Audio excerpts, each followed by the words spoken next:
Today, August 11th, is the 50th anniversary of hip-hop, and we will celebrate hip-hop as a unique African cultural art form. We will celebrate hip-hop as a unique African cultural art form. We must celebrate our culture.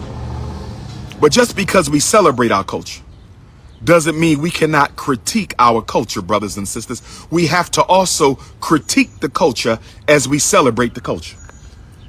We have to critique the culture as we celebrate the culture. And today, when I was watching the news,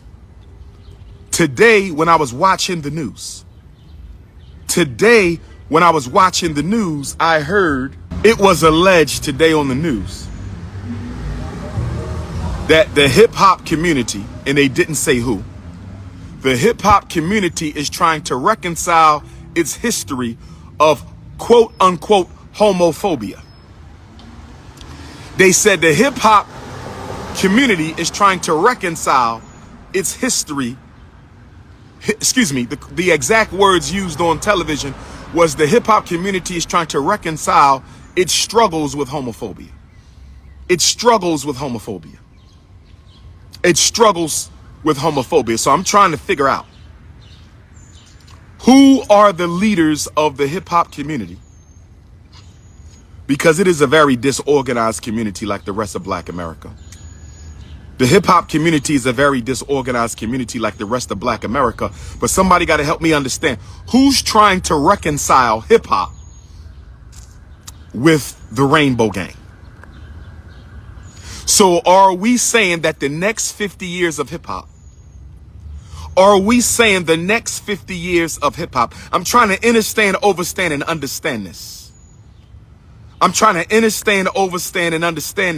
Are we saying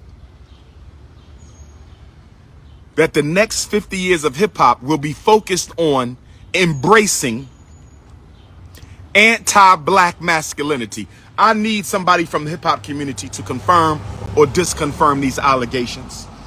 I need someone from the hip hop community to confirm or disconfirm these allegations.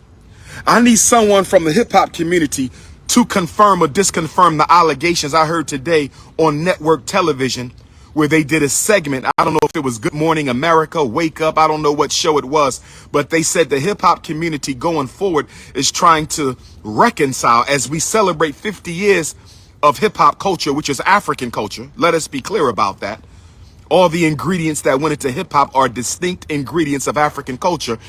But they said that on the 50th anniversary of hip hop, a Black African art form, the hip hop community is trying to reconcile its historic struggles being homophobic.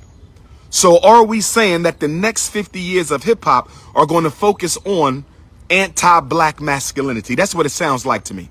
It sounds like the next 20 years of hip hop, we're going to see the promotion. We're going to see the promotion of anti-Black masculinity. So y'all better get ready for this. You heard it from me first. Y'all heard it from me first. Y'all heard it. They're saying that rap has never embraced the Rainbow Gang. Nor should we. We have a right to disagree. I'm trying to understand, where did the white power structure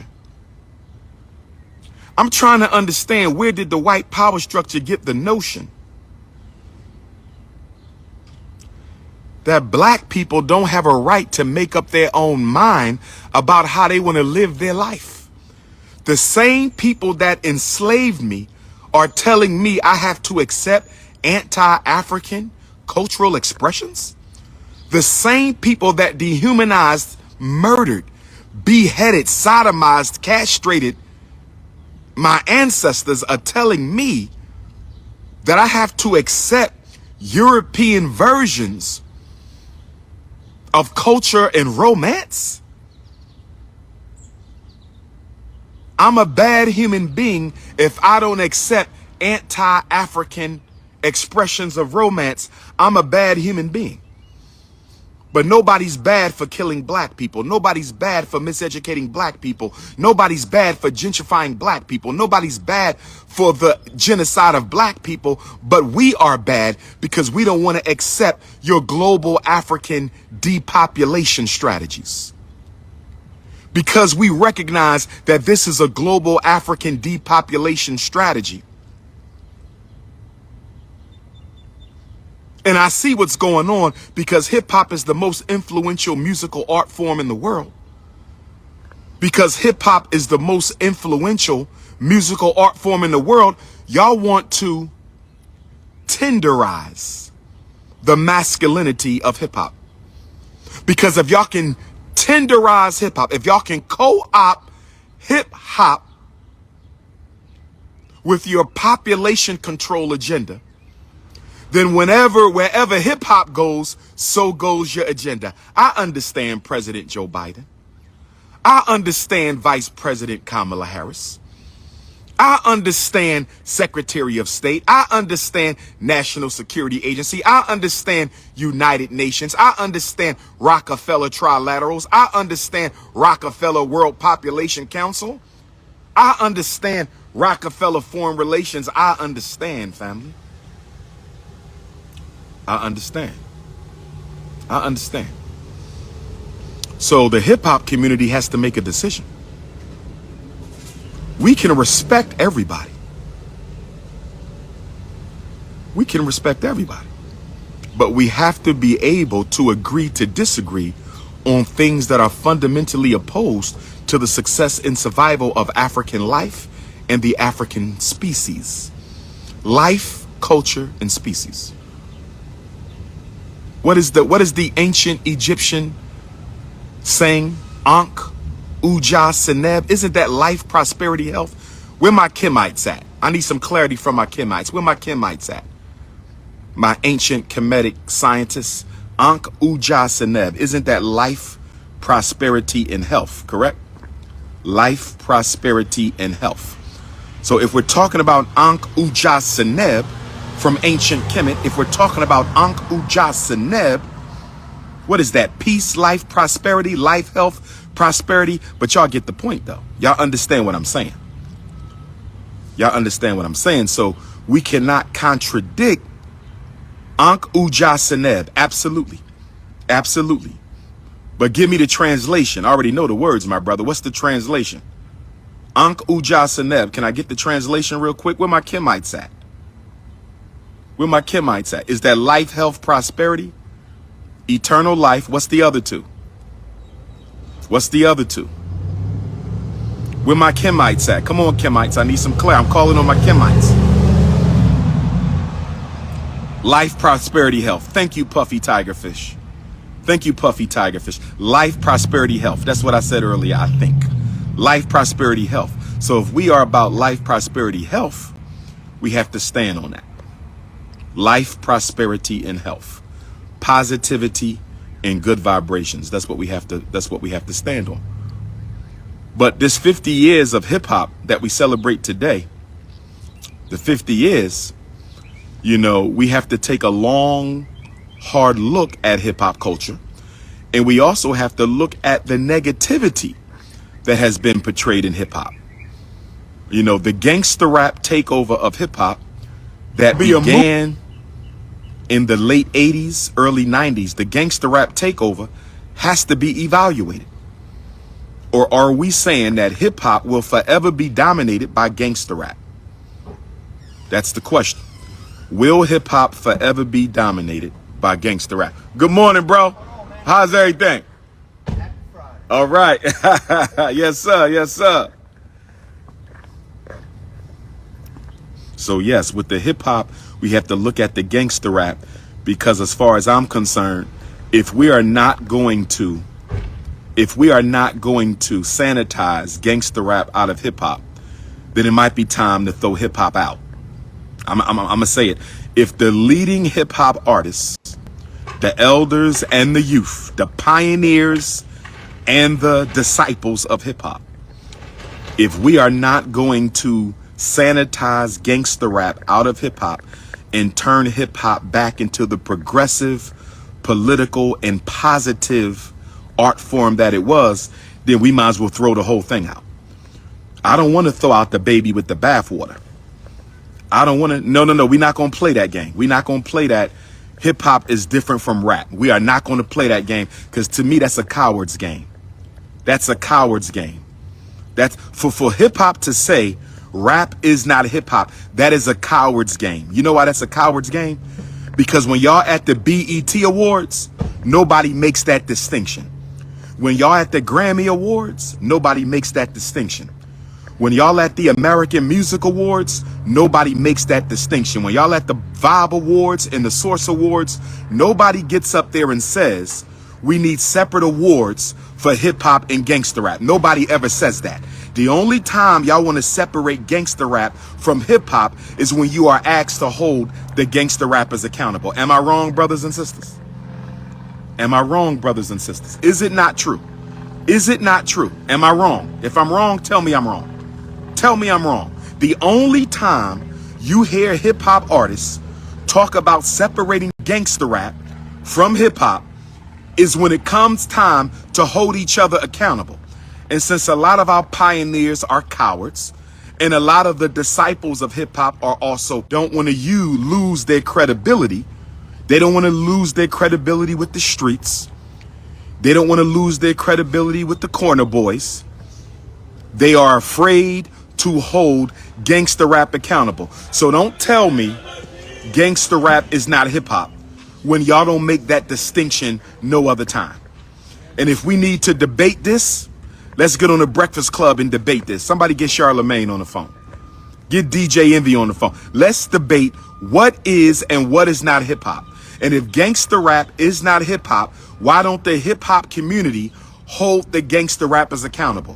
Why don't you say they're different from everybody else? I've never heard y'all do that. Let's talk about Jay-Z. Let's talk about Jay-Z. Now, I would say the first half of his career, Jay-Z's content was gangster rap. Am I wrong? The first half of his career, Jay-Z's content was gangster rap, right? Would you separate Jay-Z from hip hop? Would you separate Sean Carter from hip hop? For the first half of his career, most of Jay-Z's content was negative and self-destructive. Would you separate Sean Carter from hip hop? No, you would not. No, you would not. You would not separate Sean Carter from hip hop. Would you separate Wu-Tang from hip hop? Would you separate Wu-Tang from hip hop? Even though I think Wu-Tang had a lot more conscious content than a lot of the other artists. Of course y'all wouldn't separate it from hip hop. So if you're not going to separate Wu-Tang from hip hop, you're not going to separate Jay-Z from hip hop, who's another? Would you separate Kool G Rap from hip hop? No, you would not. You would not separate Kool G Rap from hip hop. Exactly. Exactly, because some of the greatest lyricists were gangster rappers. So since you're not going to separate gangster rap from hip hop, that means gangster rap is a part of hip hop. And those who have a problem with it and recognize gangster rap is not productive for the community, y'all need to go ahead and hold a convention in honor of the 50 years of hip hop. And it's time to sanitize hip hop. It's time to sanitize gangster rap out of hip hop. Who's some more gangster rappers who are some of the top artists of all time? Who are some more gangster rappers who are the top artists of all time? Who are some more gangster rappers? Give me some more. Common Sense, he's not a gangster rapper. Common Sense is positive. Little Nas X, I don't know what he's into. Satanism, demonism, I don't know what that guy into. But give me some more top rap artists.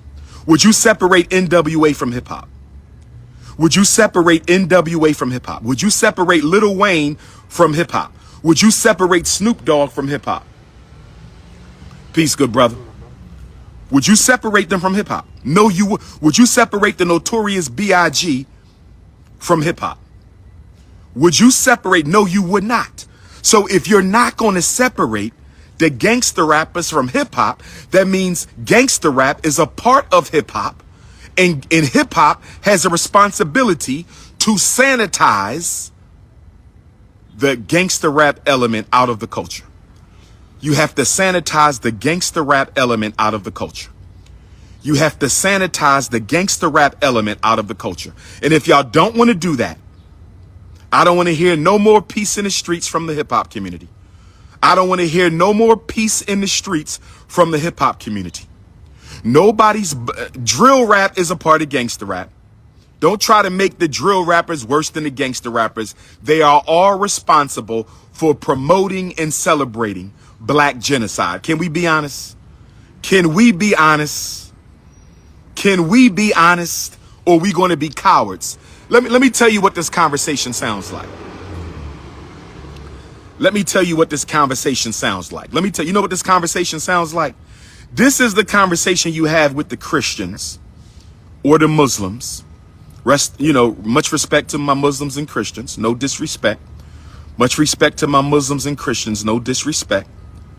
Much respect to my Muslims and Christians. But this is the same conversation when you talk about churches that exploit the black community financially. This is the same cowardly tactic you get from the Christian community when you talk about churches that exploit the black community. What do the Christians say? Instead of holding those churches accountable, you know what they say? That's not Jesus. That's not Christianity. This is what they do because they're too afraid to hold other churches accountable. They say that's not Jesus. That's not real Christianity. That's not true Christianity. But you don't say that no other time. You don't say that no other time. You don't say that no other time. When I'm talking to my Muslim brothers and I say, what about the Muslim brothers who do bad things in the black community? What about the Muslim brothers who do bad things in the black community? You know what they say? That's not Islam. That's not what the Prophet Muhammad taught. But to me, that's a coward. Only a coward would do that. Because if you're not a coward, you don't have a problem holding the gangster rappers accountable. You don't have a problem telling the gangster rappers, we don't want no more profanity. We don't want no more misogyny. We don't want no more violence. We don't want no more negativity in the hip hop community. That's what a real man would do. But because a lot of the hip hoppers are cowards, they scared of the gangster rappers, they're not going to hold them accountable. They're not going to hold them accountable. They're not going to hold them. That's the real conversation we need to have.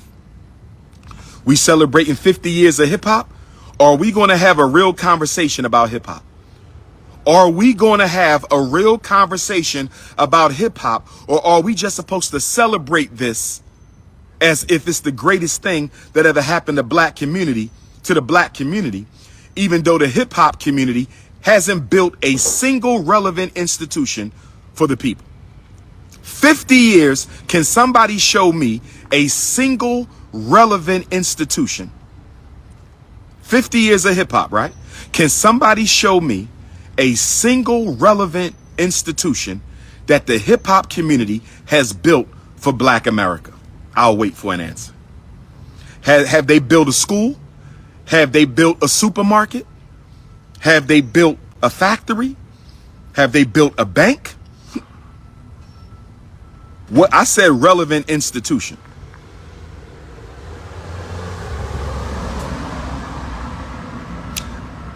I don't have a problem with the hip hop museum. I don't have a problem with the hip hop museum, but I will say this. As an advocate of black children, I have to say this. No disrespect to the Zulu Nation. I'll be seeing my good brother Cassius D in Atlanta. No disrespect to the Zulu Nation. I'll be seeing my good brother Cassius D from the Zulu Nation in Atlanta on the 19th. But Africa Bambaataa, until we have had a community tribunal on the allegations against Africa Bambaataa, until there has been a community tribunal on the allegations against Africa Bambaataa, he cannot be the curator of the Hip Hop Museum. This is Dr. Umar's official position. I don't know if he's innocent. I don't know if he's guilty. But until there has been a thorough investigation and community tribunal on the allegations made against Africa Bambaataa so he can defend his name, or so he can be convicted by the community. I'm not talking about court. I'm talking about community justice.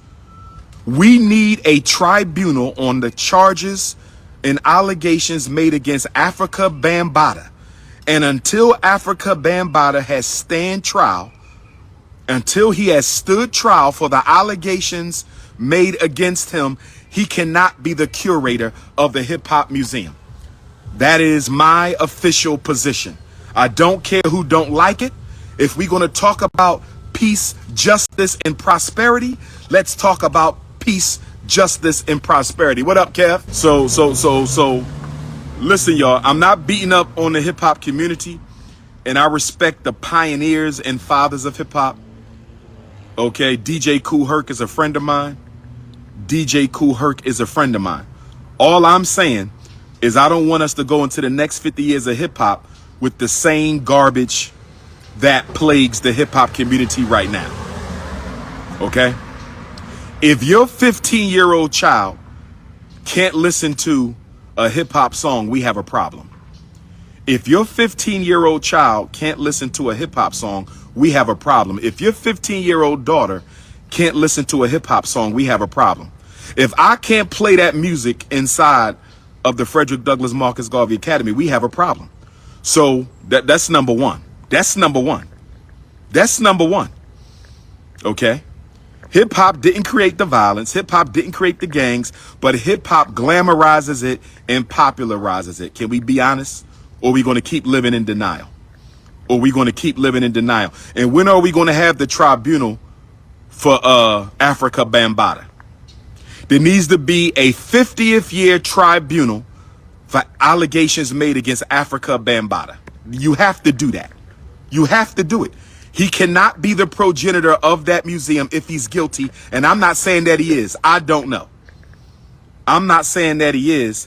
I don't know. But I do want to say this to Hasan Poppy Campbell, who's had my name in his mouth the last couple weeks. I do want to say this to Hasan Poppy Campbell. Let me say this to you. And I don't respond to you often because you're not someone I think I need to dignify with a response. But I'm going to say this. I'm going to say this. And I'm not going to be disrespectful because I believe that you are a traumatized brother. And I hope you get the therapy and the treatment that you so desperately need. So I'm not going to disrespect my brother Hasan Poppy Campbell. But I do want to say this in all honesty to you, Hasan. This is in all honesty to Hasan Poppy Campbell. When you first came out and alleged to be a victim of Afrika Bambaataa, when you first came out and alleged to be a victim of Afrika Bambaataa, you came out very strong, you came out very positive, and you appeared to care about victims of sexual abuse. That's what I got from Hasan Poppy Campbell when I first heard him. When that whole story broke that Afrika Bambaataa was engaging in unhealthy behavior with young men, and Hasan Poppy Campbell came out and alleged that he was one of those victims along with B. Stinger and others, I thought Hasan was going to be the face of a movement that was going to look to hold sex offenders accountable for their abuse of children. This is what I thought.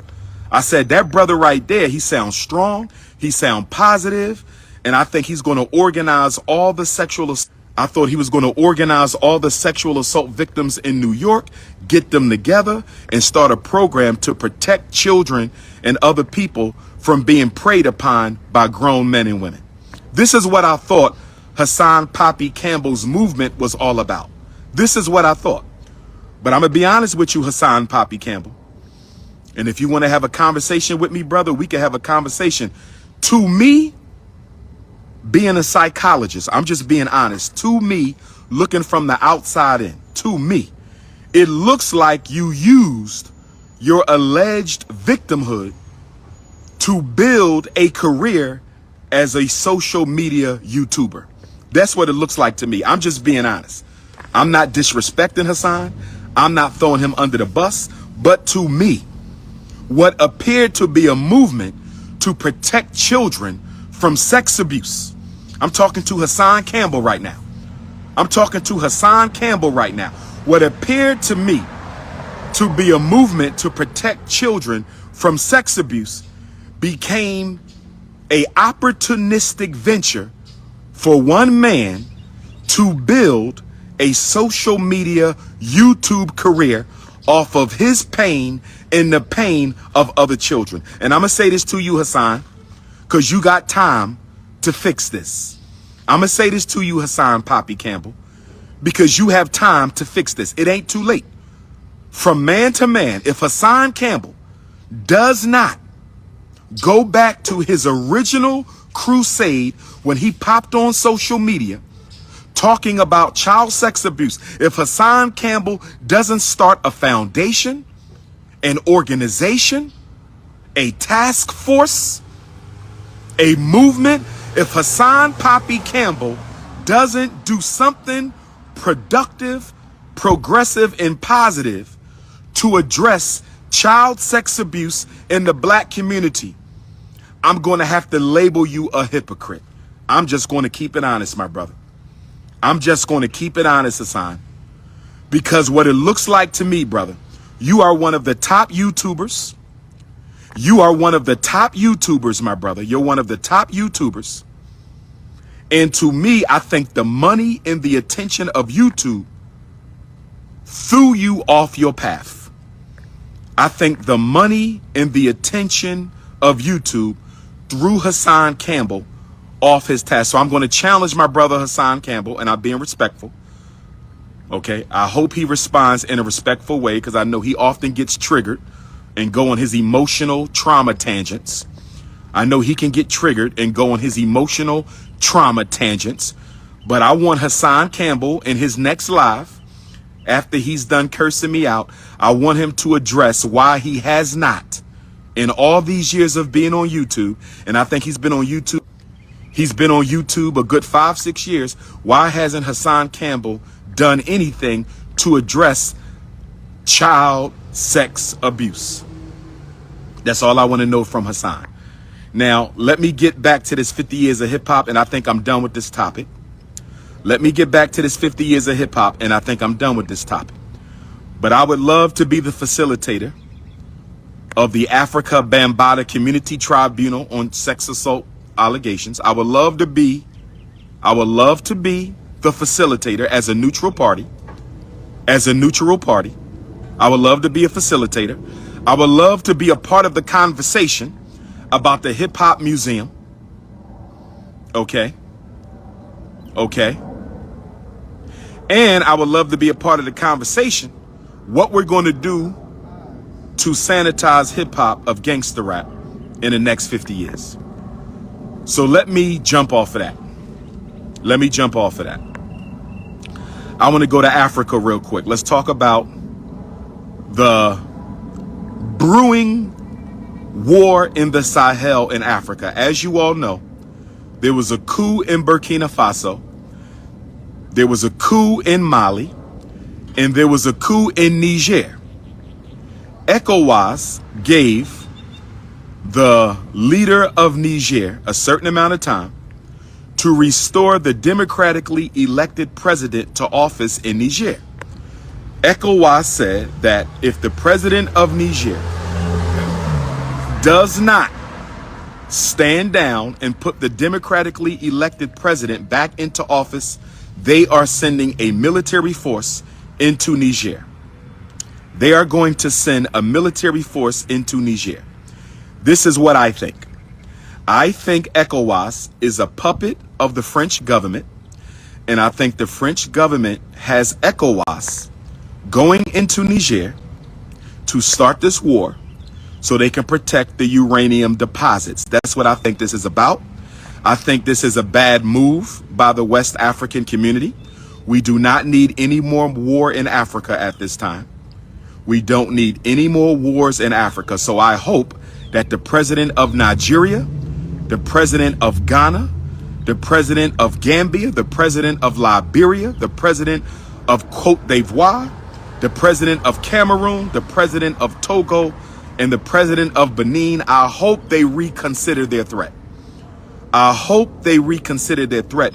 We cannot have African nations going to war with each other. We cannot have African nations going to war with each other over minerals that outsiders want to exploit. We cannot do that.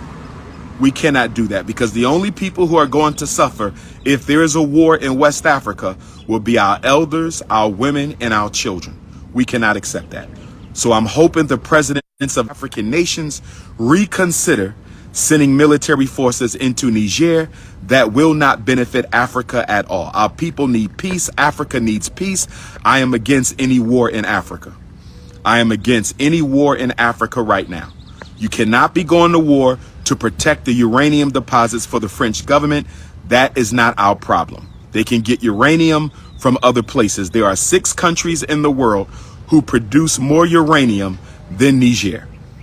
There are 6 other countries in the world who produce more uranium than Niger. So if they need uranium for nuclear weapons, they can get it elsewhere. But we cannot be going to war for uranium. We cannot do that. Africa needs peace right now. And I want the African Union to speak up, because I don't hear the African Union saying anything at all. The African Union needs to repudiate any threat of war. The African Union needs to repudiate and condemn any threat of war at all on African soil. We need peace. We need organization. We need development. We do not need war. We do not need war. In 10 days, we will be in Nat Turner land. If today is August the 11th, that means we got 10 days until we celebrate the greatest revolutionary to walk on American soil. I hope all of you will join me in Nat Turner land at the Nat Turner Library located in Druryville, Virginia. Make sure you go to natturnerlibrary.com. Make sure you go to natturnerlibrary.com. Make sure you go to natturnerlibrary.com. I want to see everybody on August the 21st in Nat Turner land. I want to see everybody on August the 21st in Nat Turner land. I want to see everybody on August the 21st, Nat Turner land. I want to see everybody on August the 20th in Petersburg, Virginia. I want to see everybody on August the 20th, Petersburg, Virginia. I want to see everybody on August the 20th, Petersburg, Virginia, brothers and sisters. We getting work done. We getting work done. We trying to cross the finish line, brothers and sisters. Okay, we got 2 schools to renovate. We got 2 schools to renovate. We got the Honorable Marcus Garvey Elementary School, and we got the Honorable Frederick Douglass High School. Speaking of Frederick Douglass, where my Rochester, New York Africans at? Speaking of Frederick Douglass, where my Buffalo, New York Africans at? Speaking of Frederick Douglass, where my Syracuse, New York Africans at? I want my upstate New York Africans to know that I'm coming back to Rochester, New York, Friday, August the 18th. We're going to celebrate Frederick Douglass right between celebrating Marcus Garvey. I said we're going to celebrate Frederick Douglass right between the days that we celebrate Marcus Garvey. We got Marcus Garvey's Earth Day on his Earth Day, Thursday in Harlem at the Alhambra Ballroom. Thursday, August the 17th, Harlem, New York, the Alhambra Ballroom, 7 p.m. That's Garvey Day number 1. Then we got Atlanta, Georgia, Garvey Day number 2 on Saturday, August the 19th, Atlanta, Georgia, Shrine of the Black Madonna, Saturday, August the 19th. So we're going to put Douglass, it's only right, FDMG all day, baby. It's FDMG everywhere. It's a FDMG universe. So we're going to celebrate Garvey Day in Harlem, and then I'm going to fly up to Rochester real quick Friday morning. I'm going to fly up to Rochester, New York real quick Friday morning. So for my Rochester, New York Africans, my Syracuse, New York Africans, my Buffalo, New York Africans, my Niagara Falls Africans, join me at Frederick Douglass's gravesite. Join me at Frederick Douglass's gravesite from 11 until 12. I will be pouring libation to my ancestor. I will be pouring libation to my 4 times great-grand cousin, Frederick Douglass. That's right. He's a first-generation grandson of Isaac and Betsy Bailey, and I'm about an 8th-generation grandson of Isaac and Betsy Bailey. Frederick Douglass is the first generation grandson of Isaac and Betsy Bailey, and Ifa Tunde Ogun of Isaac and Betsy Bailey. So for my Rochester, New York Africans, we're going to pour a Black August libation. We are pouring a Black August libation to the greatest black leader in American history, the Honorable Frederick Augustus Washington Bailey. We're going to pour libation to Frederick Douglass and his wife, Anna Murray Douglass, and his daughter, Annie Douglass. All three of them are buried on the same plot. I said Frederick Douglass is buried right next to his first wife and youngest daughter, Annie Douglass, at the Mount Hope Cemetery in Rochester, 11 o'clock next Friday. The Mount Hope Cemetery in Rochester, New York, 11 a.m. next Friday. The Mount Hope Cemetery in Rochester, New York, next Friday, 11 to 12. Rochester, New York, pull up. Rochester, New York, pull up. And then there's going to be a special meet and greet at the East High School. A grave site. Libation at Frederick Douglass grave site. Friday, August the 18th from 11 to 12. Special meet and greet Q&A with Dr. Umar for my Rochester, New York Africans at the East High School from 12 until 1. And then there's a graduation ceremony that I will keynote. And then there is a graduation ceremony that I will keynote. And then there is a graduation ceremony that I will keynote.